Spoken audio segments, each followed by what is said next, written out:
My dear granddaughter, now in my old age, memories of the past flow back like waves caressing the fragile shoreline of sand, filling my mind with nostalgia.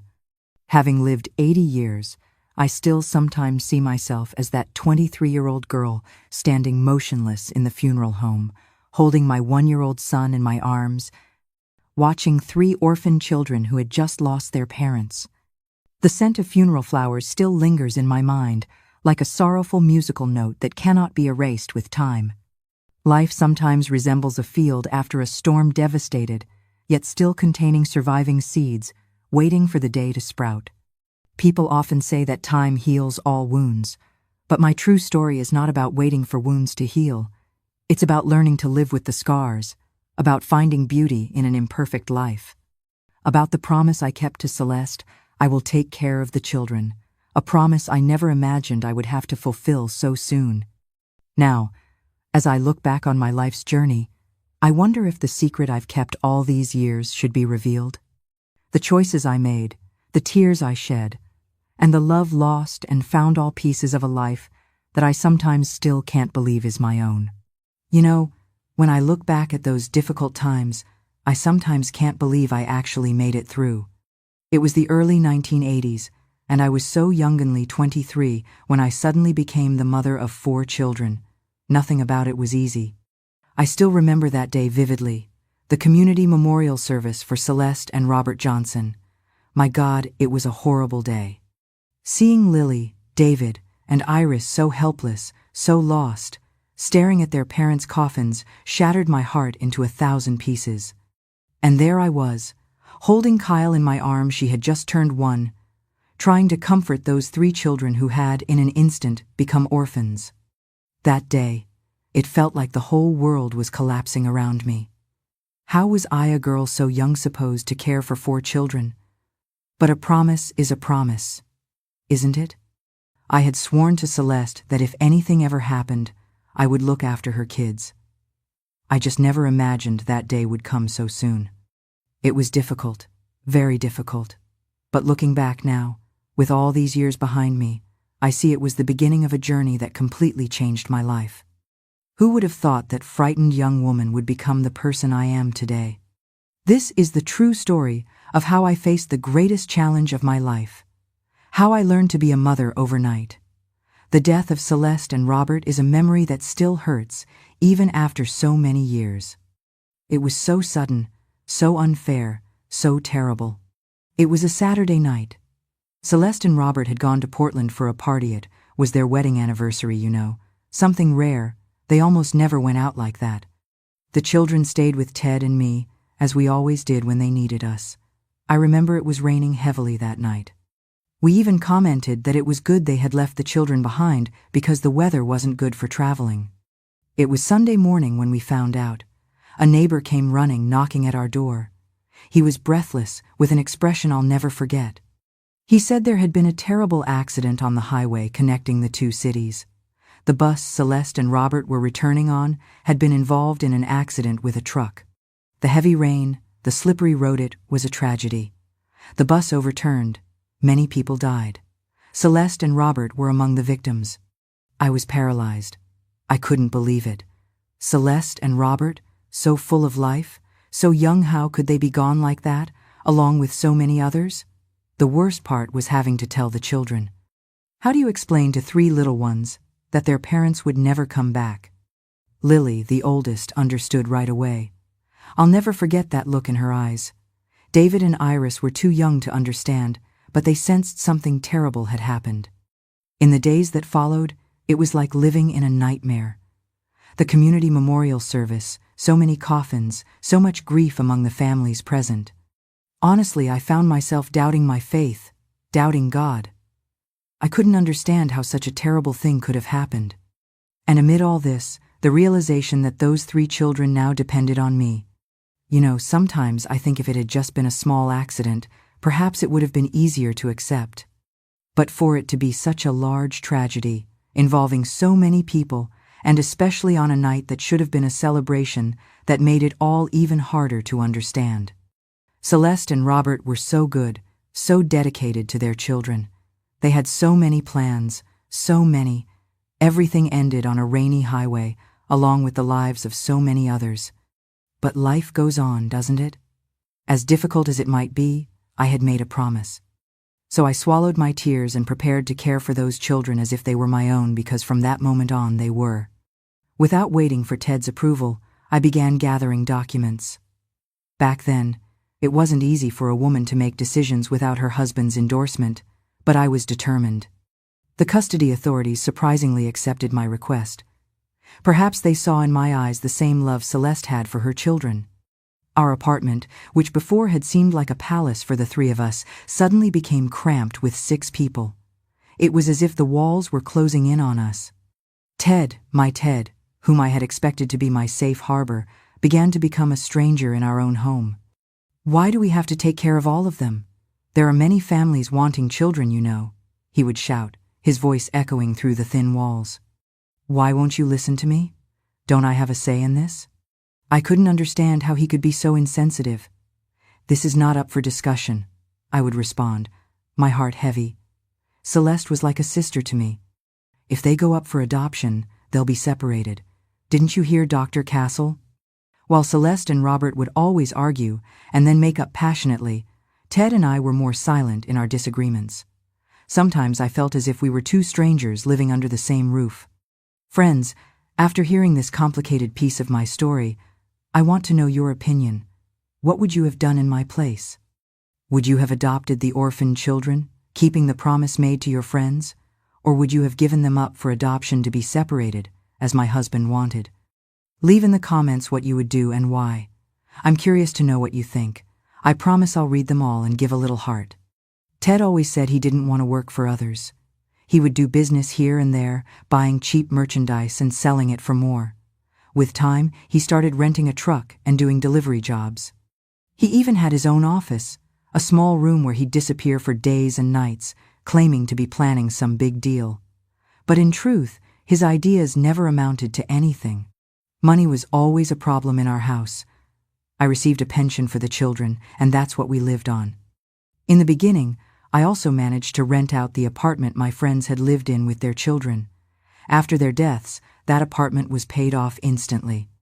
As for ours, we had a high payment due on the 1st of each month.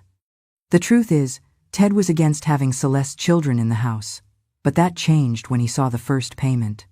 "This is a gold mine," he celebrated. I could only shake my head in disgust. "It's money for the children," I said, but he wasn't listening. A year passed.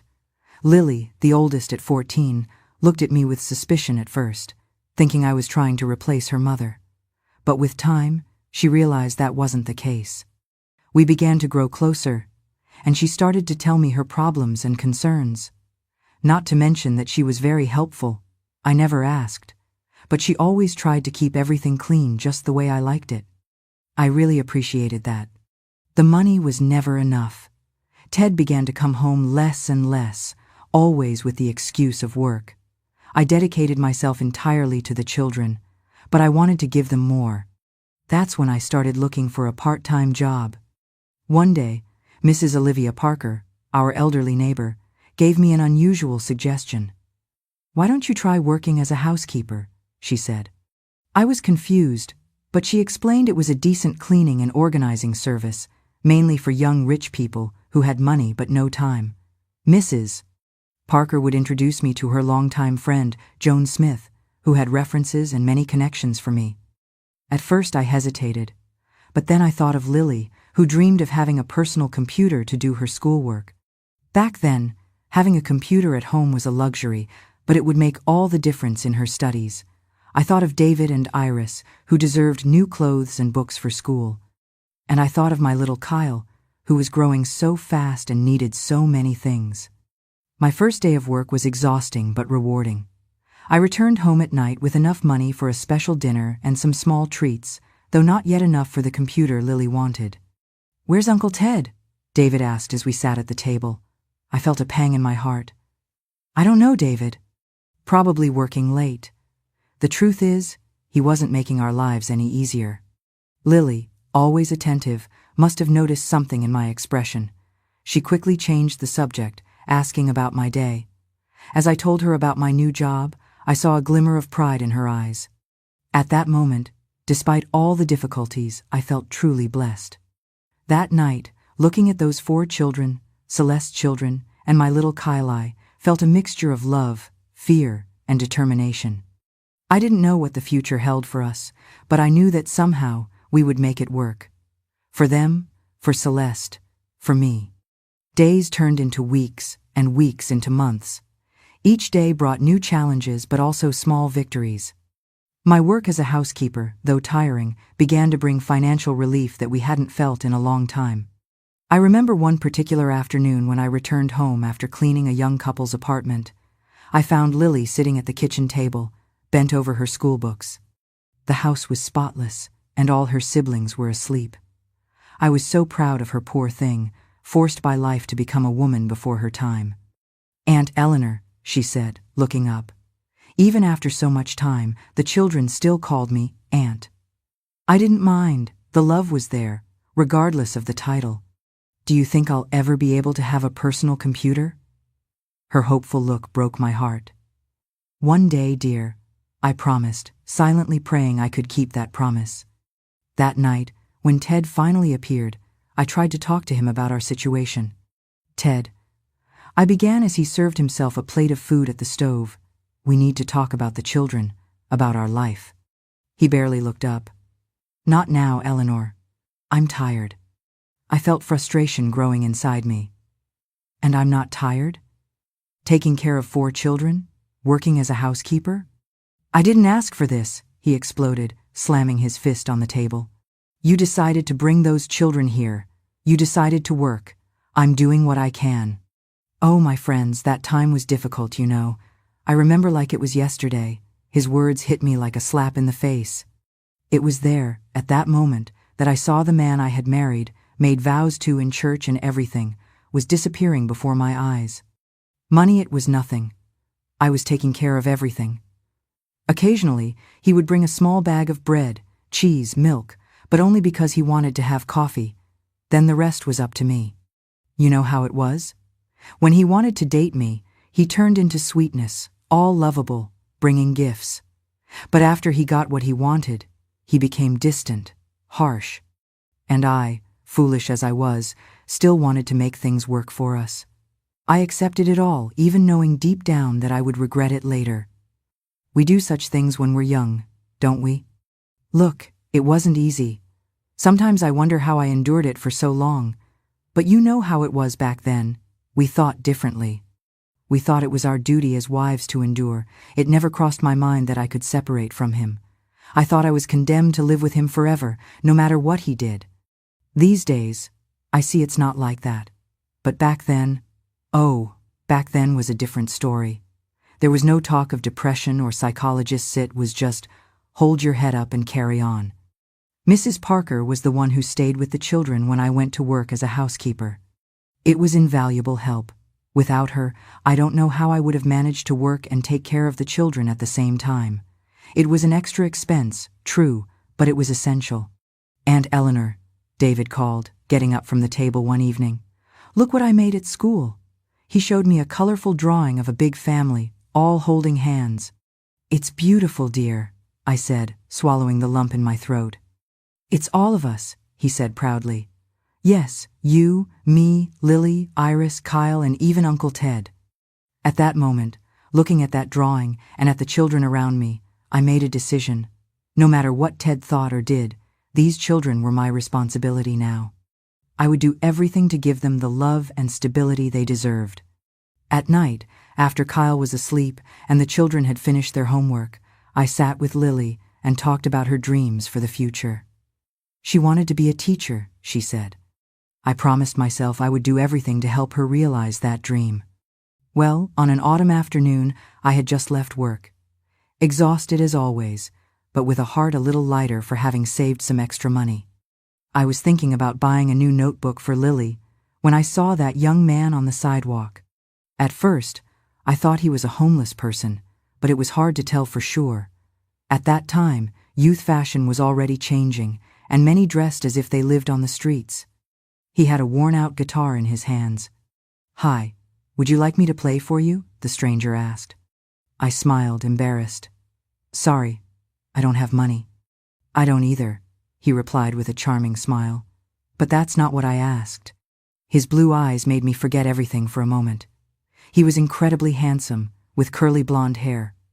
He looked young, perhaps in his 30s. The loose clothes on his thin body made him look even younger. Suddenly, he began to play.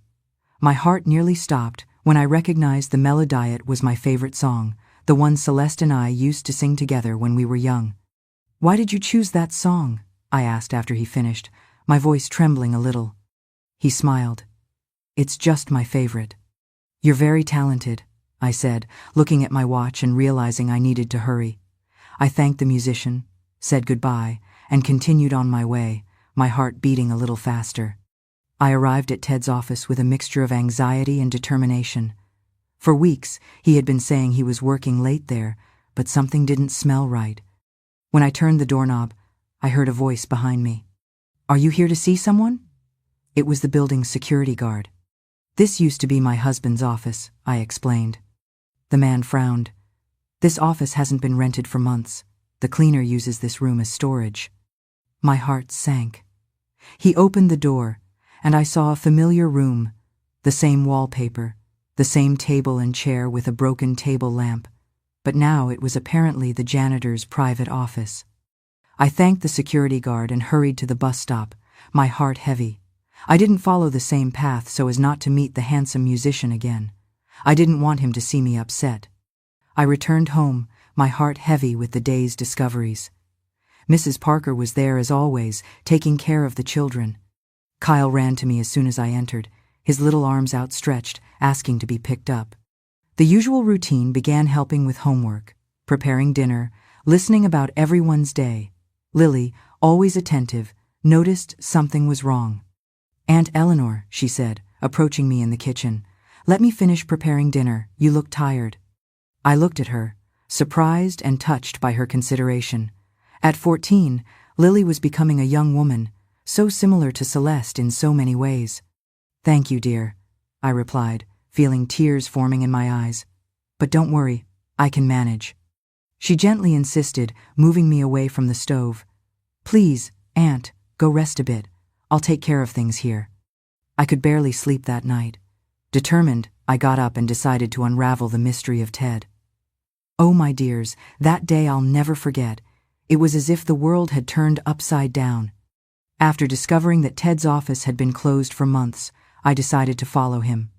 My heart told me something was wrong, and unfortunately, it was right. That afternoon, I saw Ted entering the house of Brenda Montgomery, one of my employers, as a housekeeper. My world collapsed. I entered right after him, the gate unlocked. How could you? I began, seeing them together on the sofa. She was sitting on his lap, the two of them kissing madly on the sofa I had cleaned the day before. Brenda, confused, asked, You're the new cleaner, aren't you? Yes, I'm your housekeeper, I replied, my voice trembling with anger and pain. And beside you is the housekeeper's husband, me. Lawful husband. Ted's face turned white as paper. I'll explain everything. Explain? We have a son together, I shouted, unable to contain myself. I'm leaving. Resolve this yourselves, said Brenda with an indignant voice, leaving the room. I couldn't contain myself. I picked up a vase from the table and threw it at Ted. He quickly dodged, and the vase shattered on the cold floor. Suddenly, all my anger dissipated, leaving me with only bitter regret. I approached Ted, looked him in the eyes for a moment, then slapped him so hard he cried out and could only defend himself. Then, I silently turned and left. I'm going to divorce you. You're crazy. You can't control yourself, he shouted at my back. I cried the whole way home. At the entrance, I was met by Mrs. Parker. What happened? Come, I'll make you some chamomile tea. Chamomile soothes. Valerian root can calm, I said, sobbing. Yes, dear, you know everything. Let's go. 10 minutes later, I was holding a coffee mug of tea but couldn't calm down as I told her what had happened. What are you going to do? Mrs. Parker asked after hearing the whole story. I'm going to pack my bags. I don't want to stay under the same roof as him, I replied. The tenants have just moved out of Celeste's apartment. I was planning to rent it out, but now I'm going to move there with the children. In the days that followed, I dedicated myself to reorganizing Celeste's apartment. I removed the old carpets, changed the wallpaper. The children stayed at Mrs. Parker's house during this time. They came only to sleep, practically. It was during this period of change and stress that my body began to show signs that something was different. At first, I thought it was just the fatigue and tension of everything that was happening.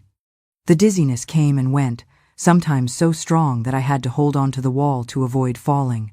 Nausea woke me up in the morning, and I could barely eat. I remember the day of the fainting as if it were yesterday. I was arranging the children's room in the new apartment, trying to make that place a home, when suddenly the world went dark.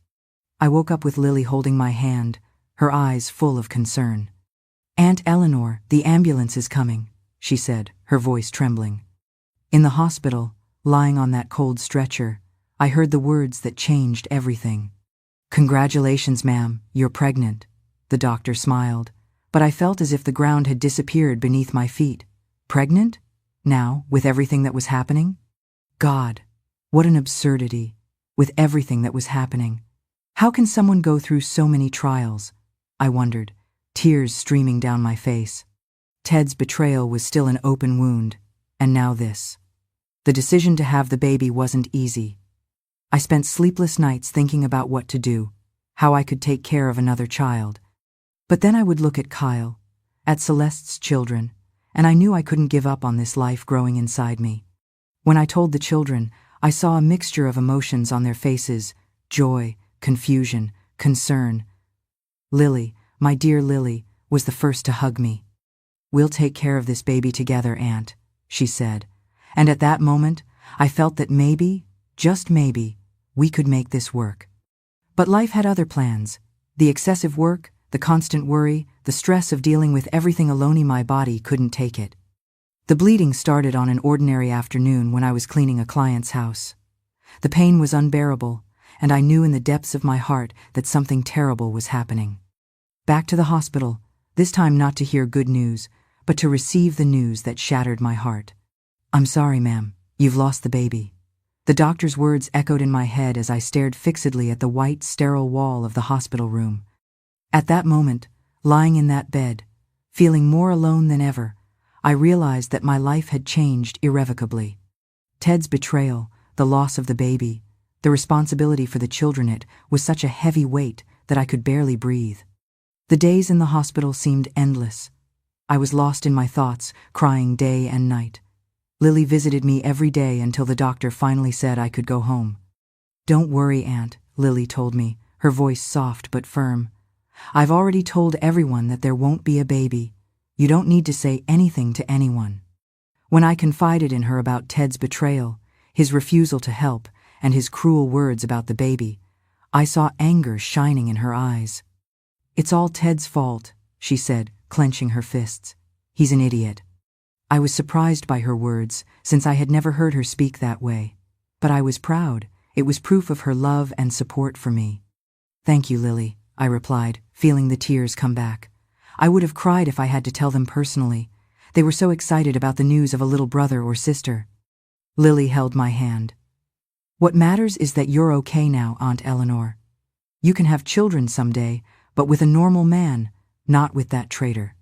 Upon returning home, the children gathered around me, eager to see me. Kyle nestled in my arms and asked with his innocent eyes, "Mommy, is the stork with the baby late?" I swallowed hard, trying to find the right words.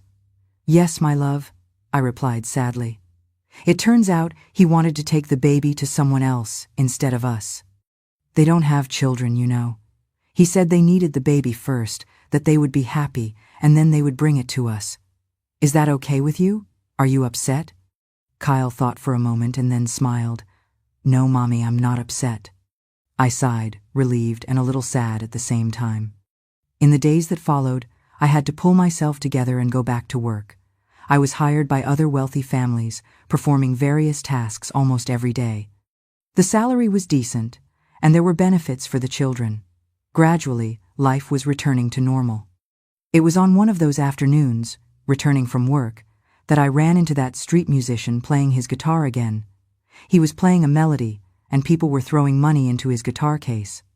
I intended to pass straight by, but he abruptly changed his music and played that familiar melody, same one he had played at our first meeting. I stopped, realizing he was playing for me. "Hello," he greeted as I turned. "Hi," I responded, a bit awkwardly. "I didn't want to bother you. I was waiting for you to pass by again," he said with a smile. "Can I buy you a coffee?" I shrugged, hesitant. He seemed somewhat disheveled, and his manners, well, they revealed him as someone who, if not aristocratic, certainly wasn't common. We sat at a table in a local diner and talked about music. It was almost magical. I didn't know him, but for some reason, I wanted to spend time with him. It was just 30 minutes of freedom to do what I wanted, not what I needed to do. His name was Adam. He was funny and shared stories about street musicians he had met. I laughed sincerely for the first time in weeks. "Maybe I'll see you again?" he asked when we said goodbye. I sighed, remembering my reality. "I have 4 children, Adam." To my surprise, he smiled. "Great. Bring them here tomorrow. I want to meet them. And you surprised me. I really thought you weren't even 18 yet." I smiled, feeling strangely light. "You're a flatterer. I'll bring them tomorrow, and you'll play their favorite music, any of their choice." He agreed. That night, for the first time in a long time, I went to sleep with a smile on my face. The next day, I took all the children to the same place. Adam greeted us with a radiant smile. He entertained the children by playing their favorite songs, engaging them with musical riddles. It was very fun. Afterward, he invited us for coffee. To my surprise, he didn't touch the money earned from his performance, using an expensive leather wallet to pay with a card. "Who are you, really?" I asked, curious. Adam smiled mysteriously. "An undercover agent?" he responded excitedly. I shook my head, laughing, and he changed the subject, leaving my question unanswered. These meetings began to occur regularly. Adam and I would talk and meet once or twice a week. It was like a ray of sunshine amid the dark clouds of my life. One day, I made a homemade apple pie and wanted to share it with Adam. I was eager to see him, so I decided to go to the place where he usually performed, even though it was already getting dark outside. As I walked down the street with the pie in my hands, I heard a familiar melody. He must be performing for someone and wants to earn some money, I thought. I approached the source of the music and saw Adam throwing his guitar aside and running after a man. The man was running, but suddenly stopped and pulled out a knife. They were getting closer to me. Adam advanced, and at that moment, the man stabbed him in the stomach. I screamed, dropping the pie. The hooded stranger prepared to attack again, this time aiming at me. Just as he was about to attack, a deafening shot rang out. I flinched, and when I opened my eyes again, the attacker had fallen and was lying face down on the ground, blood pouring from his wound. I knelt in front of Adam and screamed for help while covering his wound with my hands. He briefly regained consciousness. "What did he do? Stole your money? Why were you running after him?" I asked desperately. "He was getting children addicted to bad things." "I said I was an undercover agent, it was true," explained Adam. I couldn't believe it. "Please don't die," I begged, with tears streaming down my face. "It's not the first time. Don't be afraid." "I'll be fine," he reassured me before losing consciousness again. It took a while, and an ambulance arrived. At the hospital, I identified myself as Adam's girlfriend and was authorized to accompany him. The police took my statement, confirming that Adam Montgomery was an undercover police officer who was working to dismantle the local drug trade. Due to his background in music, he was chosen for this specific mission. I mentioned that he had saved my life, and the officer informed me that Adam was single, giving me a wink. Adam was in the operating room for hours. Suddenly, while waiting for news about Adam, I heard a familiar and agitated voice coming from the reception. I turned and saw a thin woman speaking desperately with the receptionist. "Please, I need to know about Adam Montgomery. He was admitted with a knife wound. I'm his sister." "Oh, you can't imagine how small this world is." My heart almost stopped. "Well, I knew that young woman, it was Brenda." I approached slowly, still not believing what I was seeing. Brenda continued begging for information. her voice trembling with concern. "Miss," said the receptionist, "as I've already explained, you need to wait for information." "I'm his girlfriend," I heard myself say, surprising even myself. "He's in surgery now." Brenda turned, her eyes widening as she saw me. "You!" she exclaimed, shocked. We stared at each other for a moment, the tension evident between us. Then, to my surprise, Brenda broke down in tears. "How? How is he?" she sobbed, all previous hostility disappearing. I hesitantly put my arm around her. "Calm down, he's in. Let's sit down. I'll explain everything." I led Brenda to a chair in the hospital corridor and began to tell her how I knew Adam and what had happened. She listened in silence, occasionally wiping away tears. "I'm his sister," Brenda said after my explanations. "Adam and my father never got along. Dad's in business, and Adam is too honest, likes order and justice. So he joined the police and never came back home. Our father feels lonely. He doesn't know about Adam's injury yet. I haven't told him. If anything happens, I simply won't be able to bear it, and neither will Dad." I tried to calm Brenda, feeling my anger towards her dissipate. It was already the 5th hour of the operation. "Do you forgive me?" she suddenly said. "Ted said his wife was cheating on him, that she made him adopt other people's children. He said so many bad things about you, and that's why I acted the way I did." I sighed deeply. "Ted loves money, Brenda. I'm sorry, but you're not going to like what I'm about to say now."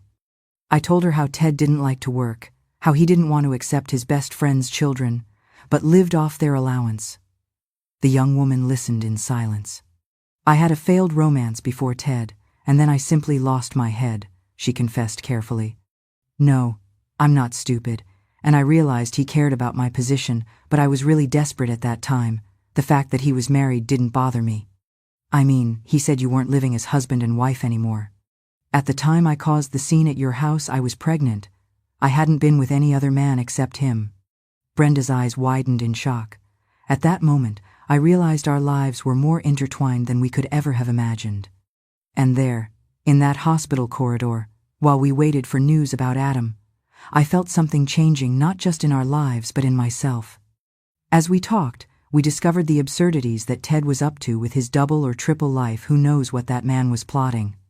He had sworn to Brenda that he didn't live with me despite being legally married. He told her he slept at a friend's house. I shook my head, feeling a mixture of pity and anger. Brenda vented and, already changing the subject, began to cry again. "If my brother doesn't quit this damn job, I'll kill him myself." I couldn't help a small smile. "He won't quit from what I know of him." "Yes, definitely," Brenda agreed, wiping away her tears. At that moment, the doctor came in and said the operation had been successful. He added that if I hadn't found Adam and held him, he wouldn't have made it to the hospital alive. We all breathed a sigh of relief. The worst had passed, and now we could only wait for Adam's recovery. The days that followed were an intense whirlwind of changes. Brenda, horrified by Ted's lies, immediately ended their relationship. Ted, realizing he was losing control of the situation, turned his attention to me. He began to stalk me, making terrible threats. The situation was complicated. When we separated, Ted kept our old apartment while I moved with the children to the house that had belonged to their parents. That is, it was actually Lily, David, and Iris's inheritance. This move was a blessing because it gave us a new beginning away from painful memories. But now, seeing that I was moving on with my life, especially with Adam in the picture, Ted seemed determined to cause problems. The truth is that anger and jealousy made Ted unpredictable and dangerous. He began to appear unexpectedly at the door, yelling and demanding to see the children. Sometimes he would stand on the corner for hours, just watching. When he wasn't there in person, he would send messages through neighbors or acquaintances, sometimes with threats, sometimes with pleas to come back. Ted also started spreading rumors in the neighborhood, saying I was a negligent mother and that the children weren't safe with me. He even went to the children's school, claiming I had kidnapped them and that he had custody. Once, when I went to pick up the children from school, I discovered that Ted had tried to get Kyle earlier. The worst was the constant fear. Every noise at night made me jump out of bed. I began checking the locks obsessively and even asked Mrs. Parker's son, Larry, to help reinforce the locks, something we could barely afford at the time. The children also felt the tension. Lily, always attentive, began to act as a sentinel at the windows, warning me whenever she saw Ted's truck on the street. Kyle, so small, began to have nightmares and didn't want to go to school, fearing his father would take him away. Each day was a struggle to maintain normalcy, to protect the children not only from Ted's actions but also from the fear and anxiety his threats provoked. I strived to appear strong and calm in front of them, but inside, I was constantly on alert, fearing what Ted might do next. Adam was still hospitalized, recovering, and I could never visit him. Then one afternoon, we received an unexpected visit. It was Brenda. She wanted to know why I wasn't visiting her brother. That's when I asked for her help. Together, we formed a plan that Ted fell for. He came to our apartment as usual, and she caught him by surprise. She firmly stated, "If you ever come near my brother's fiancée again, I'll tell Dad, and he'll take care of you. Understand? You're a despicable person." "Forget Eleanor." Ted was shocked. He knew Brenda's father had connections that could solve problems in less pleasant ways, so he promised to leave me alone. That's when he disappeared for years. But going back to the time when Adam was in the hospital, how time flies. I remember as if it were yesterday, the day I visited Adam in the hospital for the first time after he regained consciousness. Brenda, in an unexpected gesture of kindness, offered to drive me. The children stayed in Mrs. Parker's care. Oh my God, what a blessed lady. When we arrived, my heart was beating fast. I didn't know what to expect. We entered the room, and there was Adam, pale but with a smile on his face. His eyes lit up when he saw me. "What a surprise to receive a visit from my fiancé," he said, his voice still weak, but with that playful tone I was beginning to recognize. I felt my face flush with embarrassment. I couldn't say anything, just smiled shyly. Brenda looked from me to Adam, confused but didn't say anything. Adam continued, his smile widening. "Well, you introduced yourself as my girlfriend to get in here, didn't you? In my head, we've already taken the next step." I couldn't help but laugh, the tension dissipating a little. Adam had this gift of turning difficult moments into something light and even fun. He started to laugh but quickly put his hand on his stomach. "I can't laugh yet. It still hurts," he said. "How are you feeling?" I asked, approaching the bed. "Better now that you're here," he replied, taking my hand. At that moment, I felt something I hadn't felt in a long time, a spark of hope. A warmth in my chest that had nothing to do with embarrassment. It was the beginning of something new, something I didn't even know I could still feel in my life. Brenda cleared her throat, reminding us of her presence. "Well, it seems you're getting better, my brother. I was so afraid of losing you," she said, holding his hand. She looked at me and said, we were. There in that hospital room, I felt that a new page of my life was beginning to be written. In the days that followed, I continued visiting Adam in the hospital whenever I could. It was during one of these visits that I met Robert Montgomery Sr., Adam's father. Mr. Montgomery entered the room with hesitant steps, his eyes red and swollen. It was evident he had been crying. Adam tensed upon seeing him, but didn't say anything. "Son," Mr. Montgomery began, his voice weak. I'm sorry for everything." Adam looked at his father, surprised. Mr. Montgomery continued, "I almost lost you without having the chance to tell you how things got between us. Please, son, when you get out of here, come back home. Come live with us." The silence that followed seemed endless.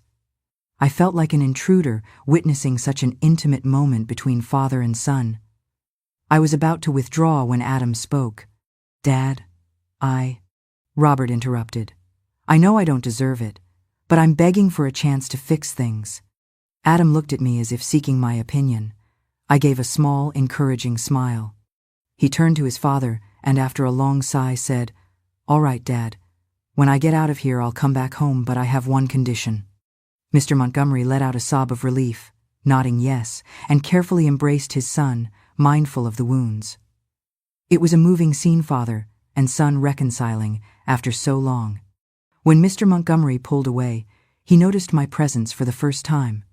Adam, with a mischievous smile, said, "Dad, I want you to meet Eleanor, my fiancée."